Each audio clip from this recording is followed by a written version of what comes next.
Hello friend, आज मी मटण करणार आहे. तर त्याच्यासाठी मी काय काय घेणार आहे ते मी दाखवते. हे तेल टाकून घेतलं आहे. हे आलं, लसूण, खोबरं, कोथिंबीर, कांदा भाजून घेतला आहे, खोबरं भाजून घेतलं आहे, सगळं बारीक करून घेतलं आहे. आणि याच्यामध्ये हा जो मी घरी 1 वर्षासाठी लागणारा जो मसाला असतो तो केलेला आहे. हा काळा मसाला, याच्यामध्ये बेडगी मिरची आणि सगळा गरम मसाला, खोबरं वगैरे असतं. आणि हे जे मी कलरसाठी बेडगी मिरची घेतलेली बारीक करून, आणि ही घरी केलेली हळद वापरणार आहे. आणि हा मटण मसाला आहे, जत्रा मटण मसाला आहे हा. याच्याने भाज्यांना कलर खूप छान येतो, जसा हॉटेलचा येतो ना तसाच येतो. तुम्ही आता पाहतालच. हे हे असं वाटण परतून घेणार आहे मी. हे याच्यातूनच मी थोडं सुक्कं मटणाला घेणार आणि बाकीचं रश्श्याला घेणार आहे. याच्यात थोडं अजून घेते, तो मला भेजासाठी घ्यायचा आहे. भेजालासुद्धा हा एवढा असा मसाला मी यातला काढून घेणार आहे.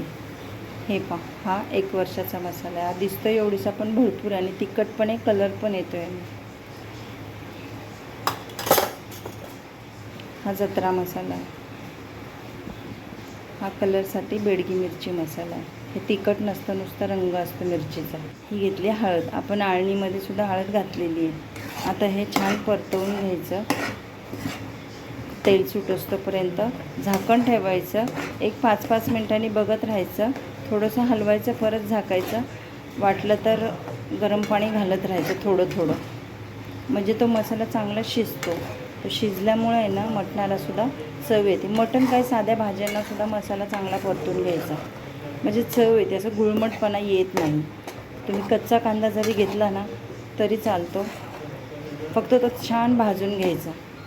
हे असं परतून घ्यायचा तो मसाला कच्च्या वाटणाचा सुद्धा,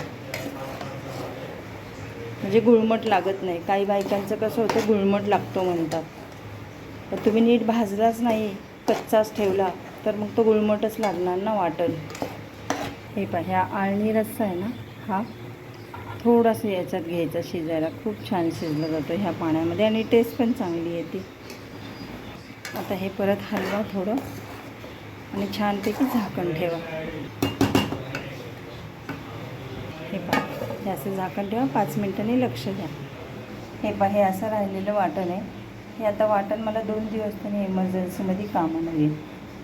काही बायकांना आवडत नाही, त्यांना ताजं आवडतं, मलाही ताजं आवडतं. पण वेळ सारखी नसते ना, कधी तब्येत ठीक नसली तर पटकन आपल्याला भाजी करता येते पटकन, आणि घरातल्यांचे हाल पण होत नाही जेवणाचे. बरं नाही आहे आणि झोपून घ्या.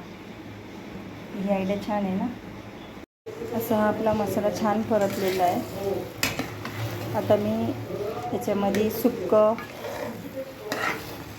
रस्सा आणि भेजा असे 3 प्रकारमध्ये हा मसाला घालणार आहे.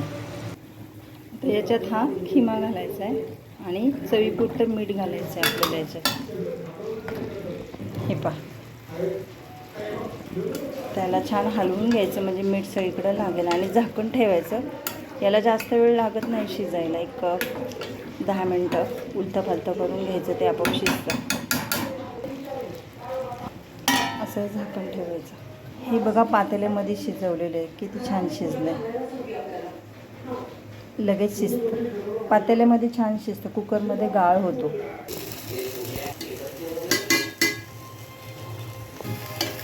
ते राहिलेलं आहे त्याच्यामध्ये सुक्कं घालायचं. एकदाच परतून घ्यायचं, त्याच्यामध्ये 3 प्रकार होतात.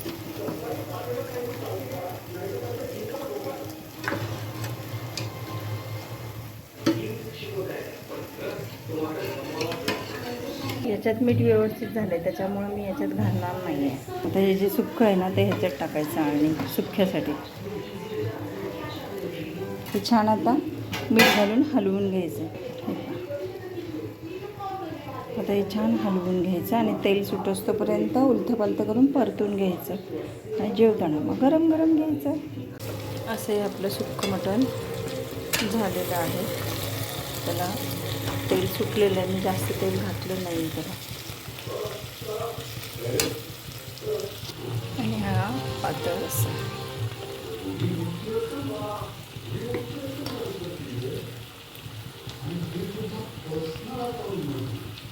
आणि हा आपला भेजा शिजलेला आहे.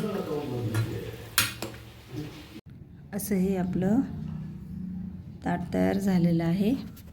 आता नेमकी लाईट गेलेली आहे. कॅन्डल लाईट डिनर जेवण करायचं.